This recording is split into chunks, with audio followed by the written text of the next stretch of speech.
It's Warren Huart here. Hope you're doing marvellously well. I'm sitting with the wonderful Jason Lehning. How are you, mate? Great. Thanks for having me. Thank you for having us. What's the name of the studio?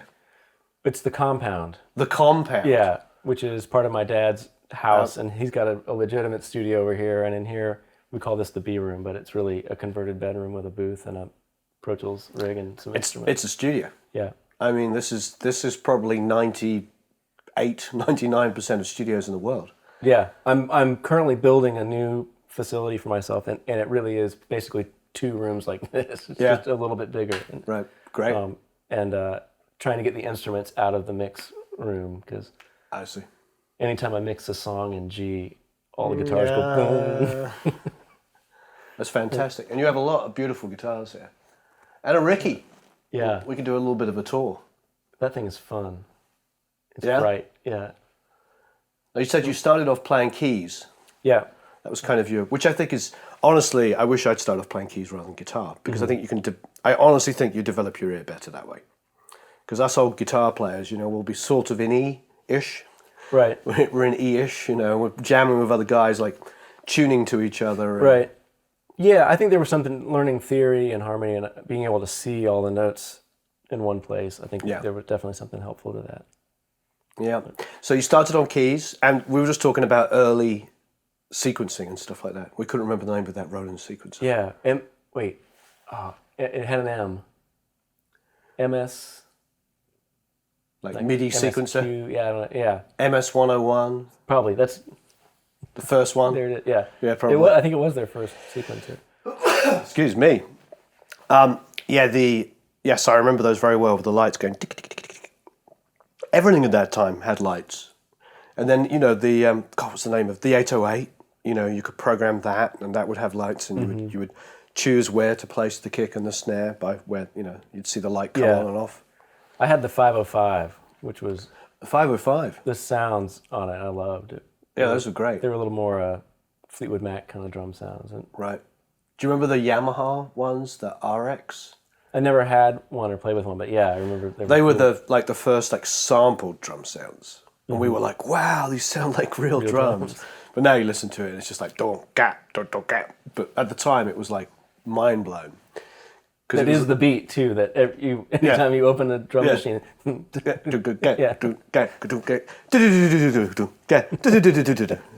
those were the days. I mean, you remember the Dr. Rhythms? Mm-hmm. There was the black and orange one that was about this big. It was called the DR55. Mm-hmm. And then the silver and blue one was the DR110, the Dr. Rhythm, and that was like, wow. I remember a friend of mine's band that were called the Sundays, and they programmed all of their drums, on this thing, but they weren't always that intelligent, so you could play 3 things at once. Mm-hmm. So when the drummer came to play the parts, he's like, I can't play the kick, the snare, and the floor, and so he ended up like going doom, doom, doom. Trying to work around it. Those were cool. I worked with someone who had one, and he said, watch this, and normally you always just turn them all the way up, volumes on anything you're working on. He said, watch this when you turn it down. It had all this dynamic feel stuff that would start to happen with it by getting it, because it was just pushing into the overdrive in the output, not enough to distort it, but it was just limiting the dynamics. And if you back it off about halfway, it would get really groovy. It was like much less computery. I knew that. I'd probably always just cram the output. Yeah, I did. I never would even think twice to... Yeah, I think we always used to turn, especially when I'm working with, still to this day, when I'm working with keyboard players, I'd rather go up and turn their output up. Yeah. So there's no surprises. Yeah. You're tracking a band, suddenly you go into distortion because, the keyboard player decides to suddenly crank his volume up, and that's all we're hearing. Yeah. Not that musicians ever do that. We never turn ourselves up too loud. Ever. That's what more me is for. Yeah. So you started with keys, which is great for the ear development. And what did you say earlier? I loved it. You said play keys pretty sophisticated, but play guitar like a teenager. Like a teenager, yeah. I got into the guitar at about age 13, right at the time that I got a Tascam 4-track cassette player. And so I already had kind of my head around MIDI to a degree and how to play pretty much what I wanted to hear on keyboard. But guitar was this, and maybe, anybody at age 13 is, your whole world is changing. And to put an electric guitar next to that kind of emotion was just awesome. And that's still my favorite thing about playing the guitar, is to just play it loud and Play it loud. yeah. And it opens up your sort of understanding. You start listening to bands that you never would have even thought about hearing. Yeah. I mean, my household was very AM radio, classic pop music Right. household, with the exception of the Beatles, which by that point was pretty much classic. Sure. You know, they're canonized. You know, and Oh yeah, even for me. I mean, it's we're talking about 80s. Yeah. The 60s, even though it may have been only 12 years before in 1980s. Yeah. 10 years before in 1980, just seemed like this whole other world. right. Yeah, and I remember and so all the radio stations in town, except for Vanderbilt University, had 91 Rock, and they were playing Camper Van Beethoven and the Pixies and all this stuff that was, so new and fresh to me and so wrong. If you're grown up on AM pop radio, it didn't. Sure.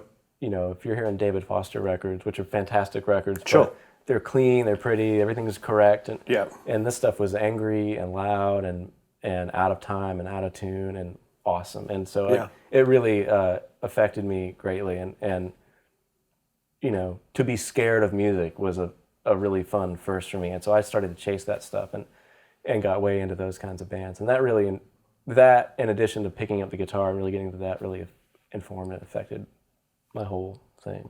Well, definitely at that time, because when I think about it in like 80s, you had the pop stuff, but also all the rock was very, I mean, there was some good stuff, but it was very like corporate and very, square sounding. I mean, some of it's fantastic, don't get me wrong. But yeah, that was all the mainstream stuff. It was huge. But bands like the Pixies came out and just sort of, to me, it all clicked when they had songs as well. Yeah. Because some of the bands, they had the energy and the aggression and everything you wanted, but the Pixies had some great songs. Yeah, they really did. What was that song? This monkey's gone to heaven. I remember hearing that, going, "Oh wow, that could be a Cure song." You know? And I grew up on the Cure and Joy Division and New Order and classic rock as well. I was a huge Queen fan, still am. You know, and Zeppelin and all that stuff. But I suppose, look, you were in Nashville at that time. Were you in Nashville? Mm-hmm. So. What about country? Was that sort of seeping in there, or were you? It was always. I mean, you can't escape it. So it was there, and my dad's career was, at that point, he'd made some pop records early on, but he was really transitioning into. There was a brief moment when we almost moved to L.A. and when that didn't happen, he decided to really plant roots here or keep them here. He started making country records and he'd been working around that scene a lot, but never as a producer. And once that started to happen, then country music was around a lot more. And as I started to hang out in the studio more, I was exposed to it. So I got a lot of that by osmosis. I think it was not something that I really gravitated toward. But it's not very long ago that really the only way to make a living in Nashville was to be either making country music or Christian music. Sure.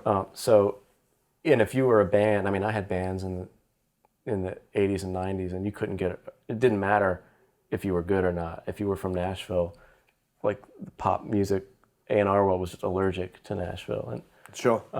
Very few people were getting signed out of here. And so you had this great egress of people who wanted to do anything other than country. And, excuse me. So were people moving to LA and New York and stuff to get, right? Yeah.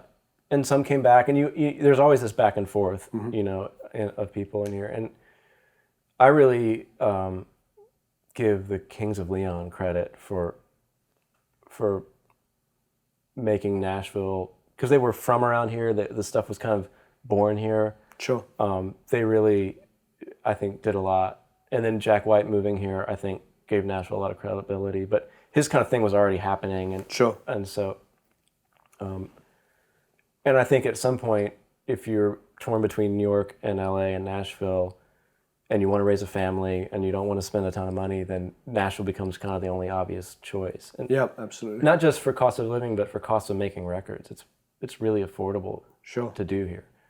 And the quality of the musicianship is so high, and the fact that the song is still kind of the focal piece of the community.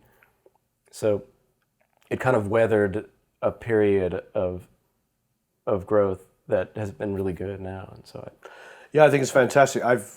The musicianship has been wonderful that I've seen out here. But the other thing I like about it is not even so much the musicianship being wonderful, the fact that people even care about it. I mean, the culture in LA is great. I live in LA and I love making music there, and there's so many great players. However, for labels out there, there's very much a focus on the writer-producer, and the writer-producer can pretty much have a laptop, and it's more EDM orientated. And that's not saying there's anything wrong with that, but it's in the box kind of production. It's turn up with a USB keyboard and with somebody to help you write the hook, and that's the production. yeah. And there can be great songs that are done like that, but there's no focus on any kind of organic approach. You're not getting a skilled guitar player, pedal steel, drums, bass, vocals, whatever. You're not getting these individual people to bring their skills as much. It's definitely slimmed down to one or two people. And that collaboration, I think, is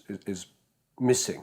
I'm not saying the results aren't great, because they can be great, but I like the collaboration. I like being in a room with a whole bunch of guys and girls. And isn't it amazing to have a guy that his own job is to play bass? Yeah. We can all pick up a bass and go don don don don don don don don don don don don, but a guy that can, do that and add a little bit of spice to it and just make the groove a little different and pick up a bit of the vocal melody and it's such an amazing instrument. Yeah, what the weight that it carries and what everybody else is going to do and feel is one note. And it's just incredible how much pull it has. Yeah, so that's what I'm enjoying about here. And that makes perfect sense because, like you're saying, Kings of Leon, Jack White, they're not country artists, but they're rock artists, and they sort of bring all of that weight back again. I hadn't really thought about Jack White in that respect, but you're right, because he has that huge studio, he runs his label out of here. Yeah, Kings of Leon's an obvious one because we were talking earlier about Vector, because, the Fray and stuff. I know Ken Levitan manages them, and very Nashville-based. And that huge record was done in Studio D, wasn't it, at Blackbird? Which one? The huge Kings of Leon record that had all the "Use Somebody" and all that stuff on it. I think they did do that there. Yeah. So I mean that was really talked about. And I remember we went there with a band like 6 months later, and there's that room, isn't there, between the live room and the control room that you put a mic in there and you go, there's a chamber, there's the drum sound. Yeah. Have you gone to talk to Jakir King yet? I haven't yet, no. He's around here, yeah. Right. I think he's based out of Blackbird now. He's got a Oh, he is? there. Yeah. That's great. Yeah. So I don't know, it's great now. There's lots of great music happening, and the writing scene is fun. It's more than just country music. You see a lot of overlap, which I like. It's diverse. Well, I mean, a lot of country now is like rock. Yeah, pretty much. It's like rock of 5-10 years ago. Yeah, so. Yeah. Nashville has a way of always being about 5 or 10 years behind whatever was happening in the pop world. So. Right. And just changing the lyrics. Yeah. And putting pedal steel and a fiddle on it. Yeah, but that's not necessarily bad, because I was talking with somebody about this the other day. It's like when Nirvana came along, which were incredible band with great songs, the whole music scene sort of flipped on its head as far as labels are concerned. All they did was sign Seattle bands, and that's great. But then you've got a lot of disenfranchised people that are like, well, what about me? I'm still like all these other bands, but you're only signing and putting out records by these bands. Yeah. And you saw, like, a year later, Dave Matthews just exploded out of nowhere, seemingly, and became, like, massive during the 90s. And it was all about the songs and also the musicianship. Because grunge was not about the musicianship. It was back to the punk rock roots of just playing, like, 3 or 4 chords, and that was great. But, people are always wondering, how did Dave Matthews happen? Well, he happened because you can't just tell people. You're not allowed to listen to... Mainstream radio is not going to play your music anymore. Right. So I think that's great. Yeah. So I think for country, a lot of it as pop music, pop radio music is just abandoning guitars in droves. It has done for the last 10 years and stuff. Country adapting to a more rock way is a completely logical, natural path, because it's not like there's an empty lane there. Yeah. It's not like, oh no, I'm only going to listen to this now. It's Yeah. We love what we love. Yeah. Yeah. Gosh, and there's so much good music out there. There's so much and plenty great for everyone. Yeah, exactly. And with the wonderful interwebs, with the wonderful internet, you can find anything. Yeah. It gets a little saturated, but It does. Yeah, the noise floor is really high. so you're pretty much really diverse. You're playing on records, you're engineering records, you're writing on records, and you're producing records. Yes. And mixing. And mixing. Yeah. Yep. Yeah. So- I'm mixing more than I'm engineering. Than Oh, okay, tracking. great. Yeah. It seems like in the last, I don't know, 2 years, just the amount of tracking I'm doing has gone down. Right. Unless it's something I'm producing. And I think it's just because the producing has come up and writing has come up in a way where a song will start as a work tape and then it's a demo and then now it's the beginnings of the record and so it just kind of turns into you're getting a lot farther down the road Sure. just from your demo than you are Yeah, absolutely. without going in and start tracking, and then you go in at some point, add a band to it,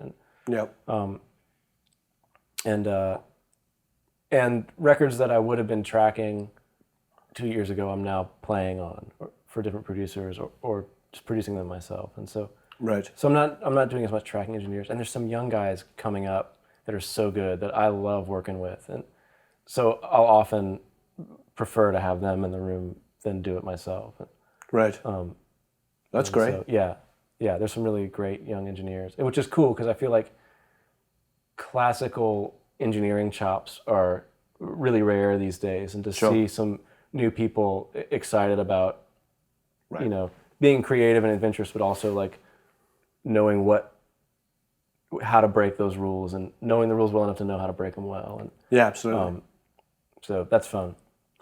Well, I'm glad as well. Yes, because in LA, the scene is definitely not about knowing where to put the right mic. Mm-hmm. It's not saying that those guys don't exist. I mean, they do exist in droves. But you're right. The younger guy is probably going to aspire to be more of a programmer than an engineer. Yeah, Which I don't really dispute as being a good chops to have. Understand how to program and edit and all that kind of stuff. But the fact that there's young guys like you're saying coming up that want to be great engineers, aspire to that. That's refreshing to hear. yeah, and I think it's rare anymore. I don't know if LA is like this, but here it's really rare to run into somebody that just does one job. Yeah. If you're a producer, you're also engineering and mixing or writing or all of it. And so Playing on it, yeah. yeah. So for me, that's just a natural. It hasn't been something that I put effort into steering. It's just been that door opened and I walked through it, and this is a nice room to be in for a minute. So I'll do that, and I like the diversity. When I think about should I do less of one thing and do more of another, I think if I were just mixing records all the time, I'd go a little nuts. Right.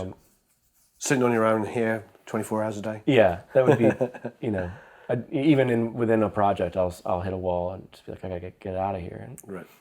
Where do you like to go and track? I love Ocean Way A. The Sound Emporium B room is fantastic. Blackbird D is amazing. Yeah. I mean, they're all amazing. They're really solid rooms. Southern Ground has really, in the last 2 or 3 years, gotten exceptional. Great. Where else? And these rooms staying really busy? Yeah, Sound Emporium has always been, I don't think their rates have gone up in 25 years. And there was a boom in the late 90s where everybody was jacking their rates up, and Sound Emporium just kept it low to the ground and they'd stay booked, and then when everything crashed, all these other rooms went out of business, and they just stayed there. And so they've had some ups and downs, but they're really consistent.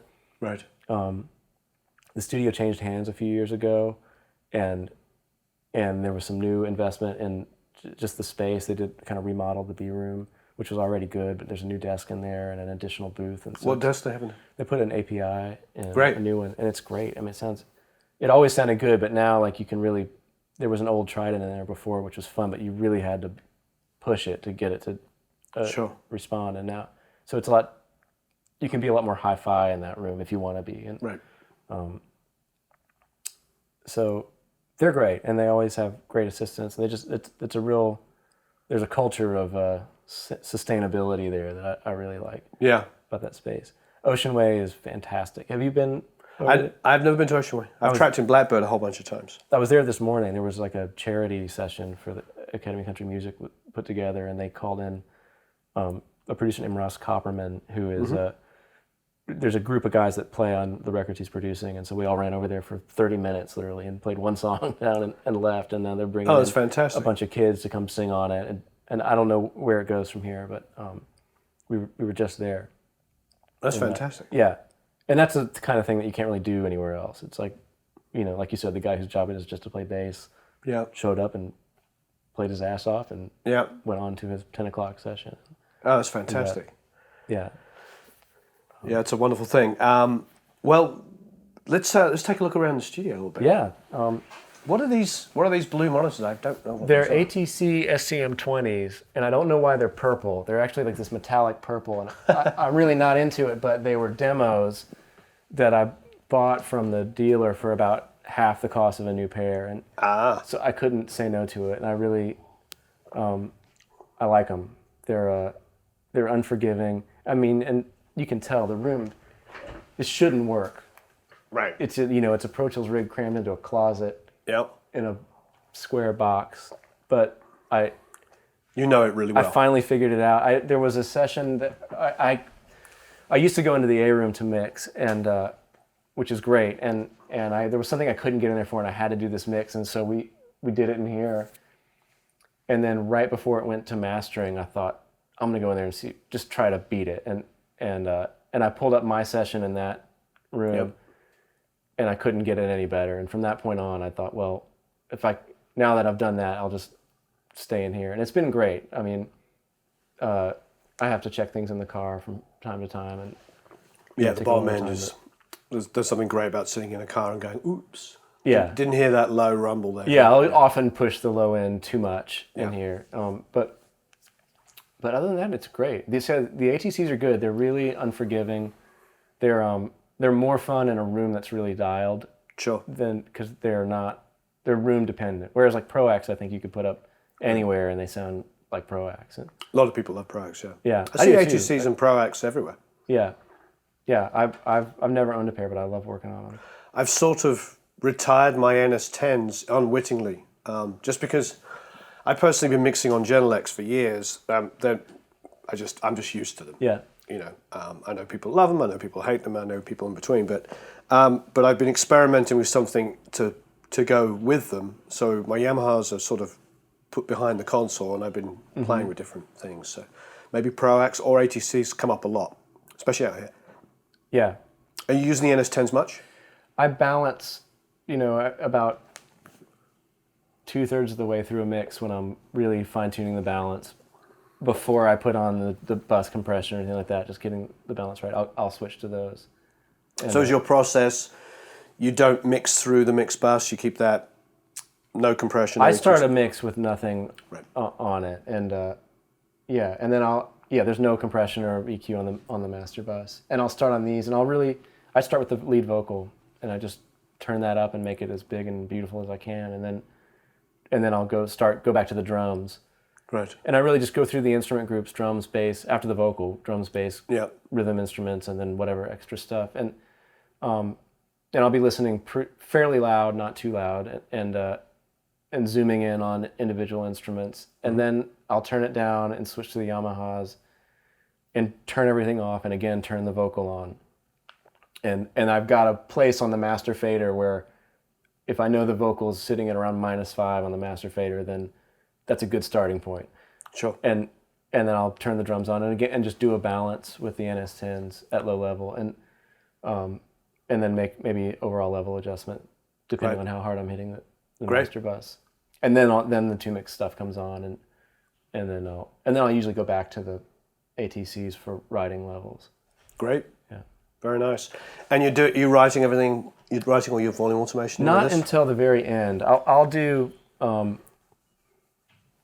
I have VCA masters set up in there that I'll assign groups to, and so I can usually get a record down to 8 or 16 channels of VCA masters, and Sure. I write that automation on here. But that's the last 10% of the Right. process. I usually have a static mix that works pretty well Great. until the very end.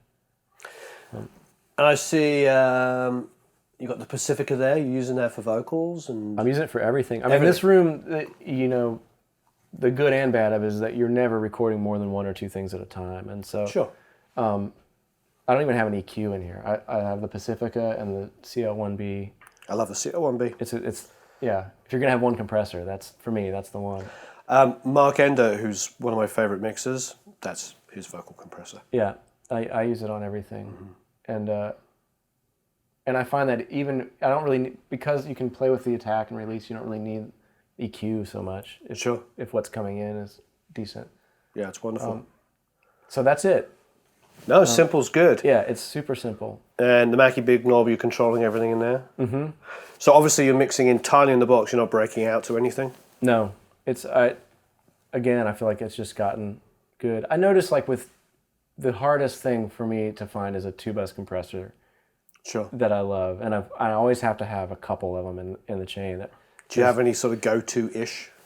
Yeah, at the beginning of a record, I'll look around and find my chain, and then I don't change it for the rest of that album usually. I love the UAD 33609.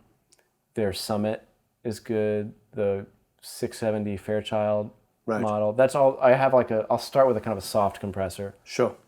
And also the Waves API bus compressor. I'll use that every now and then. It's a weird one because Paul Wolf, who I trust implicitly, says that the Waves API stuff doesn't sound like the real API, and I think he's right.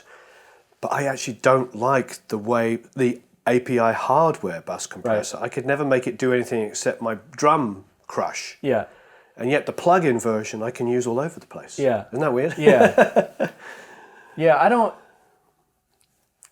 Whether the plugins are close or not isn't really as important. Yeah, I mean, yeah, modeled plugins are, to me, that's more a thing of like familiarity. Sure. And, the aesthetic kind of feel of playing. Yeah. Oh yeah, I know what this does. Yeah. Yeah. But they're good. The UAD stuff is really, really good. So if you're doing more aggressive compression or limiting, what do you like? I like the UAD Fatso Junior, which I often will do. I'll usually do some bus compressor that's soft, then I'll do an EQ for taking some things out. Just whatever ugly frequency I can't get rid of in the multi-track, I'll just do it there. And then I'll put the Fatso Junior on, and I'm barely touching that, but it does a thing that's it's not quite limiting, but it's just harder compression, and I like the way it manages the vocal, and so that might be on there. And then for the final limiting, there's a which is just for refs. I like, for rock stuff, I like the Slate a lot. And for things that have a little cleaner low end, I'll usually use the Massey 2007. Oh, well. Or L2. Yeah. And the Ozone by Isotope is also good. So, but that's just for level at the end, and I don't, that it's rare that version goes to mastering. It's just for client reference, and sometimes it'll go to mastering, but sure. Usually not. I usually find mastering engineers want to hear that at least. Yeah. Because they want to know what the client's familiar with. Totally. Yeah, it's helpful. The only time I've ever had somebody ask me for a high-res version of my limited ref is when I was using the Slate, because it does such a... It's doing more than just level. Right. There's distortion happening that's good, I think, when it works. And, yeah, I agree. And who's your mastering guy we're talking about? Do you have a favorite out here? Out here, I like Andrew Mendelson, Jim DeMaine. I haven't worked with him in a while, but Hank Williams is fantastic. Sure. Outside of Nashville, I love Bob Ludwig and Bob's great. Greg Calby. Of course. Doug Sachs, who recently passed away, was amazing, and I was lucky enough to work with him on a few records. And what a guy! Yeah, his shadows cast. Yeah. Very wide. Him and Bob are like. Yeah. They were the sort of. And any other mastering engineer you talk about, mastering and Doug, Bob and Doug. Bob and Doug, always, yeah. Yeah. Which is great. And I use Adam Ayen a lot, and of course Adam's sort of, Bob's protege. So. I haven't worked with him yet, but I've heard good things, yeah. Yeah, he's very easy to work with. I like any mastering engineer that I can send stuff to and go, what do you think? And they're honest. They're like, yeah, that was really cool, but it was a little 180. You need a... Yeah. I want that. I want to learn. Yeah. You know, I like being able to have good dialogue and because a great mastering engineer can make us a better mixer. Yeah, definitely. You know. And this Akai... Man, I'm guilty that I haven't even turned it. I got it. There's a band called Good Old War who I produced last year, and Keith, the singer, does a lot of programming the beats for their songs, and he has one of these, and I loved it. It's like Machine, but it was a little bit more...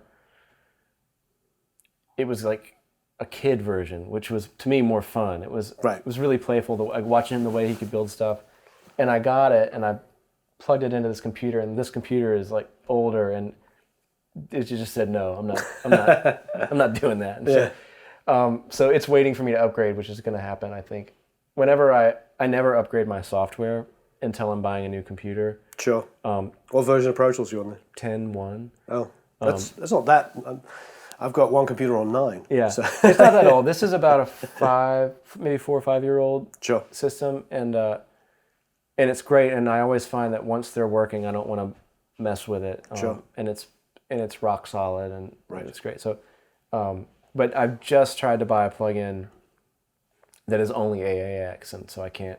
And it's like now we're up against that moment when I hear you. I can't compete now because it's my old computer. I know so that well. So this Akai thing will come into life at some point. And what's that above it? This is the little Behringer headphone mixer. Oh, okay, great. Bless you. I love it. It's 16 channels, and it's optical in, and it's cheap. There's a little single rack thing down here. Yeah. And I literally take out of my 192, I've got the optical in feeding that. So I have it set up for channels 9 through 16 to hit 1 through 8. It's a little, but like when I'm sending out my outputs, and so I can really quickly get a mix up, and it's just it's powered off the Ethernet bus, so it's great. It's cheap and simple, and it sounds good. Great. So guitar-wise, got a little Taylor acoustic there. Yeah. Taylor Rickenbacker. This is my dad's jazz bass, which he's had. How old is that? I want to say it's a 64. Looks absolutely beautiful. Yeah, it is beautiful. What if I grab it? Yeah. Got flats on it as well. Mm-hmm. They're flats, but then there's certain... Victor Krauss gave me these strings to put on there. And they're flat, but you can feel how they kind of grip your finger, so they're not too slidey. Yeah. They look like super whales. English strings, super whales. I think that's what they are. Yeah, that's an awesome instrument. Yeah.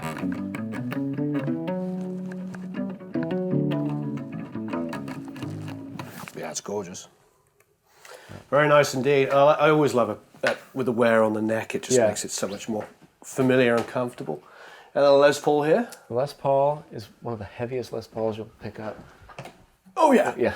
It's just a beast. Wow. I think that's a 79.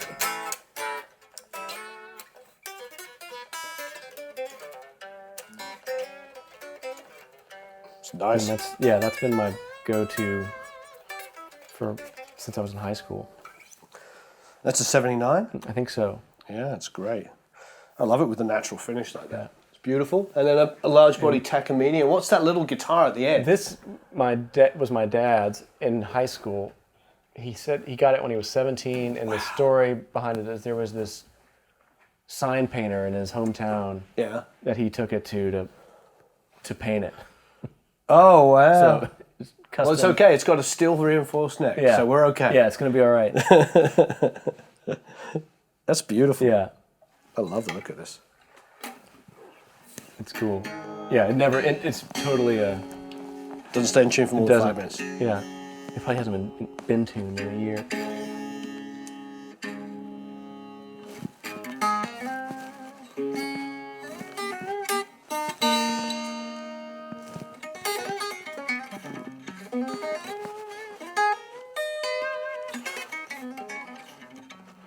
That's kind of cool. It might be nice on slide.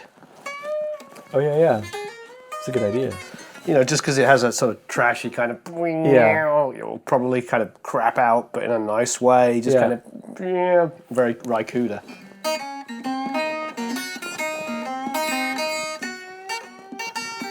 Yeah, it's got that sort of almost cheap Delta bluesy kind of, it's fantastic. I love a 5-bolt neck. Yeah. Not a 4-bolt, not a 3, but a 5-bolt neck. It's not coming off. Not coming off. And it's glued as well. So it's glued neck with bolts in it to make sure that it doesn't fly off, yes. That's great. I love this. It's made in Japan. These are very trendy now, the Japanese 60s and 50s guitars. They're really, really... well, wait there. What year did he get this? You said he had it when he was a kid? Yeah, I mean, it would have been in the mid-60s probably. Early mid-60s, yeah. 66. Yeah, the guitars are called Taisco, I think. Yeah. Those are really super trendy. Yeah. These cheaper Japanese. Because the thing is, they're actually, they're cheap, but they're actually still well made. Right. We used to sort of like tease when we were kids that Japanese stuff wasn't very good, and now we all go back to the 60s and 70s stuff and go, it's actually really well made. Because they were trying to compete with American products. Yeah. Wow, there's some toys here. What is this? This is the Studio Electronics SE1. It's their Moog thing. It's good. I played on a record in January and somebody had the Moog Sub Fatty. Yeah. And that really blew me away. So wow. I'm going to be selling that and getting the Moog, I think. I see. This is great, but you can hear it's an analog filter, but it's digitally stepped, so it doesn't sweep totally smoothly. And but it's good for just a quick, I need a bass sound out of a keyboard. That's great. And then what else we got here? That is just a little line mixer for all the keyboards. A little oxygen keyboard. I used to have one of these. I had an older one, a silver one. And then Geno 60, which of course is beautiful. Yeah, I've been playing those since they came out. Yeah, where are all these from? That's my high school band. I was about to say, it looks like you've been on for a few years. Yeah, that's all the settings for the gig we had to remember. So if you guys ever get back together... I'm ready to go. You're ready to go. We should take that off. Yeah, there you go. That's awesome. And then a beautiful whirly. The whirly's good. It's a little bit spongy. It needs a new action, but yeah. I think for me as a hack keyboard player, I probably like it. Yeah. Yeah. Because I always think it's good, and then I go somewhere where there's a really good one, and with tighter action and brighter tines, it really is a different instrument.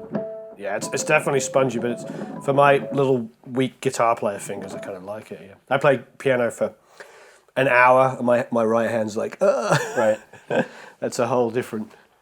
And then you see these sort of Asian girls that are 11 shredding around on a piano. And I'm going with tiny little fingers, and I'm like, I shouldn't really be complaining. That's beautiful. Oh look, more Tutep hiding down here. Another Tutep, yeah, that one needs to get fixed. So another CL1B. Yeah. Nice. And a Fender Deluxe. Beautiful amp. That it's got this mod in it that. Is that what that is? Yeah, Paul Rivera worked at Valley Arts Guitars before Rivera amps, and it's got this mod in the B channel where this is like a mid-range boost thing, so it's got this kind of a peak filter in the middle that you can move around. You Great. Get to really squawk, and then he's got this. Where is it? Oh, here he's got this pull-out gain thing that he built into it. So it gives it a gain boost? Yeah, and he moved the part of the vibrato is now in the back. There's another knob on the back. Oh, I see. It's cool. But still, I gotta say, it's cool as that is, this channel just turned up. Just the normal. Pretty amazing, yeah. I understand. There's definitely got much stiffer action. Yeah. The guy across the street from me was selling, this is 20 years ago, sold that, and I've never seen another one. It's a Wurlitzer drawbar organ with 4 little drawbars, kind of like a Vox Continental. Sure. By Wurlitzer. I got the Rhodes and that for $100 because it was so amazing. I couldn't say no. Yeah, that's incredible. Yeah, I love a Rhodes. And you've got a Baldwin upright. I have one too. I love mine. Yeah. Mine's falling apart though. This one's in much better condition. How old is this one? It is, I got it right out of college, so it would be 22. I got it in probably 95. It's great. I bought it new. I wanted a piano that was like, an upright but that would still stay in tune and be good. And I think I paid $75 a month for 6 years.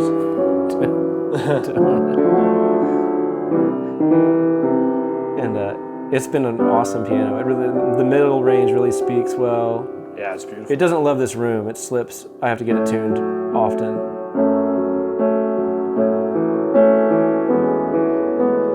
I'm thinking of just taking the lid off and just leave it.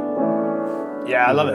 It's beautiful. I love ball-peen uprights. There's something special about them.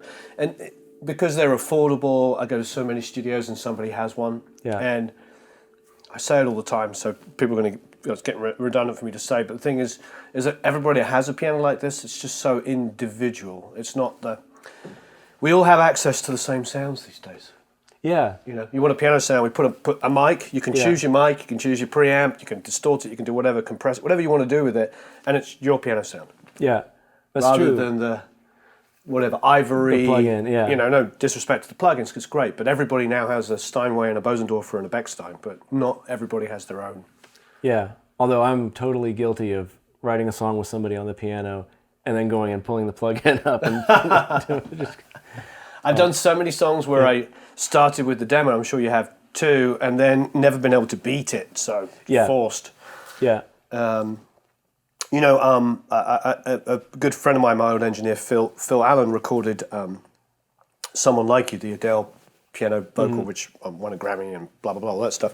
And he said that even though it was a demo, Dan Wilson was very particular about getting it just right, just in case. And the piano performance. Yeah, the piano performance and the vocal, even though it wasn't like they spent hours on it. And it's interesting because that was always going to be the demo, and then they produced it and added orchestras and this, that, and the other. Right.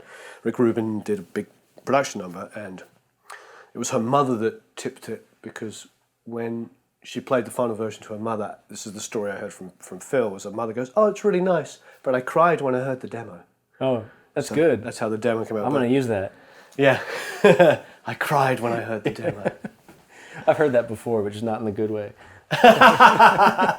I've heard it too many times. Yeah, I mean that's part of our part of this is why we do this, is to sort of break down some of those illusions. Because I think, I don't know about you when you were a kid. I mean, you were around your dad and you were around like some of the best players in Nashville and everything. It probably just was like some kind of magic sometimes. Just like, oh, they will go in and then the song's a hit. It was, I think I took it for granted for a long time, and I think the magic to me is that moment when something becomes bigger than the people in the room, and and you can really tell when a great musician. To me, what makes a great musician great is not how their skill at the instrument, but how well they listen. And when you have a room full of people who are really listening to each other, and honoring the artist and the song, like that is an amazing moment. And for me, like that's the pinnacle of what we do. Yeah, I agree. Yeah, that is the pinnacle of what we do. That's very well put. There's a guitar over there, which I'm going to grab. Oh, yeah. This thing is really fun. Because I saw it. Your dad pointed, and I pointed to that, and he goes, "Yeah, you should ask him to tell you about that. I don't think it cost any money." Like you got it. It did cost about $400, but only for it. Which at the time I thought, man, that's a lot of money. But for what it's given me, I don't even know what it is. Honestly, it's kind of a 120T.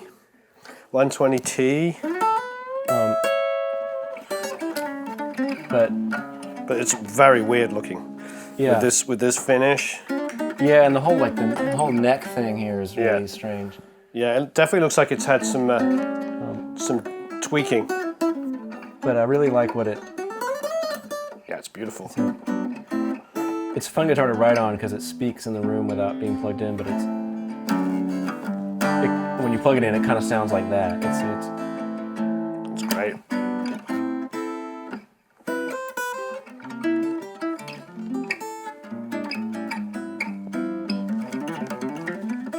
That's beautiful. Yeah, it's really beautiful. Yeah, I'll take it off your hands. 50 Yeah. bucks. I'll give you 400. 400? Yeah, that's a good deal. See, because you thought that was a lot. So 450 since 450. inflation. Yeah, inflation. Yeah. Yeah, no, it's beautiful. No, I love it. It's really Yeah, I have no idea what it is, but you're right. It looks like people have been they've done some stuff to it. They've repainted this. Yeah. Looks like they stripped this back around the logo, or who knows what they did, but it's gorgeous. And it's got a lot of personality. yeah. It's a good one. But Yeah, I'll take it over here. 450. Yeah. Feel free to.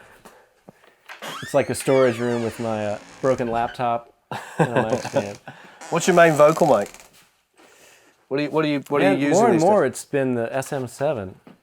Really? Lately. Yeah. But I just did a record for an artist who I've been working with for a while, and we had her on this new mic called the Big. They're made here. It's kind of like a 47 copy. They're really beautiful. Yeah. Great mid-range. And it's an awesome mic, but we were kind of in a new lane musically, and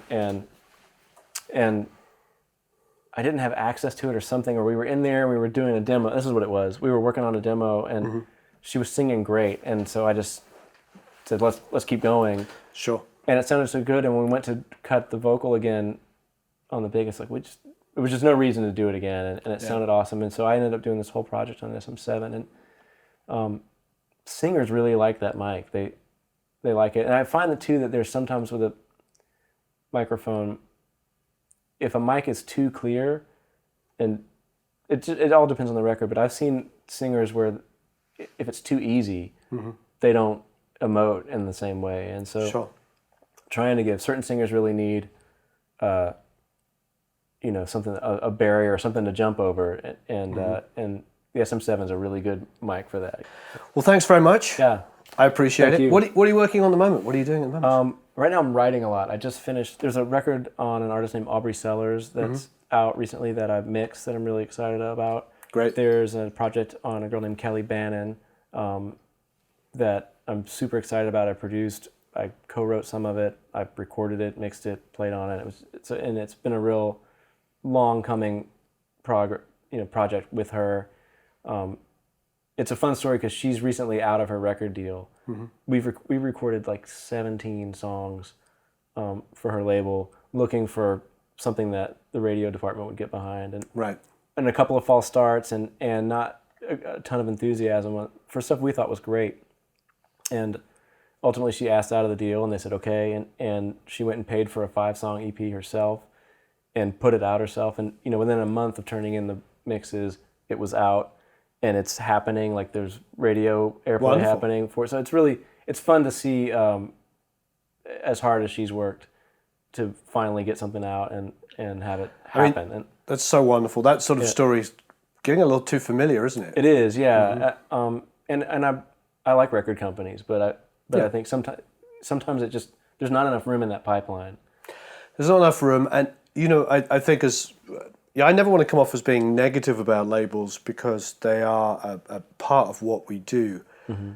But I think the reality is if you're running a huge corporation, I'm not talking about a local label, independent label, but a huge corporation, you've got such massive overhead, you have to put all your time and energy into artists that could sell millions of records, which is rare, as we know. But so it's pop. Everything's leaning pop. If you're a rock band these days, or a classic country band, like traditional country, you're going to get more love, at a smaller label or independently. Yeah. Because independently, if you sell 10,000 records, you just made even on iTunes, 10,000 albums is still like $60,000 or $70,000. Right. And to get that kind of money out of a major label, you'd have to sell like 300,000 or 400,000 records and recoup. Yeah. So, and for an artist, wow. Can you imagine like selling 30,000, 40,000 independent albums? Yeah. You'd be like That's a couple great. $100,000. You're living in Nashville, you'd be like set for a couple of years. Yeah. Yeah. It's a whole different world, and I think people ask me about labels, and I just say, well, within your genre, work harder independently and try and make it happen that way. Yeah. Yeah, and I think that for her, like, having music out, she's so, like, I guess for any artist, like the social media piece, the sponsorship piece, all the things about being an artist that don't have anything to do with music can't happen unless music is connected to it and part of it and happening. And so for her, like just getting anything out was an important step because she's got everything else kind of dialed, and so those things can start to spin now, which is great. So I'm doing that, and I'm doing a ton of writing right now. Wonderful. The rest of the month is writing. Are you writing for projects that you're producing, or writing for? It's a lot of development stuff, and then there's kind of a scene in Nashville, I guess to some degree in LA, where it's just writing for artists, for whoever's recording, and all the publishers kind of partner together to put their writers together and Great. and output songs that they can pitch to artists, and that still kind of happens here. It does happen in LA, yeah. And more you're seeing like with the artist, you kind of need the artist to be in the room. Definitely. That's preferable, I recently did a sync camp for Razor and Tie, which was really fun. I've never done that before. I've never had a sync license on anything that wasn't part of a record. Do you know what I mean? So like you'll make a record and things get synced, but this department at Razor and Tie focuses specifically on songs that are written and recorded specifically. Sure. They don't come out in any other way, and so they did a week-long thing here, and I participated for a couple of days. And it was really fun because you've got, because you know how it is. You know, records take months and pulling your hair out, and what was really fun about it was you would be in here with 3 people, and you'd start at 10, and by 4 you had to turn in finished record, like recorded, vocal, sung, everything, and they would put you in groups where you could get that done. There'd be like a singer, a producer, and a third writer who could kind of jack of all trades. And Great. it was a blast, and also you get the artist is not so precious about it because it's not really for them. They're just doing it for that. That was a blast. It was a really fun way to work and good assignments. So, That's perfect. Yeah, that sounds like a lot of fun. Yeah. All right. Well, thanks again. Hey, thank you very much. Thank you. As ever, have a marvelous time recording and mixing. Please subscribe. Go to Produce Like a Pro, sign up for the email list, get a bunch of free stuff, and leave loads of questions and comments below. Thank you ever so much for watching.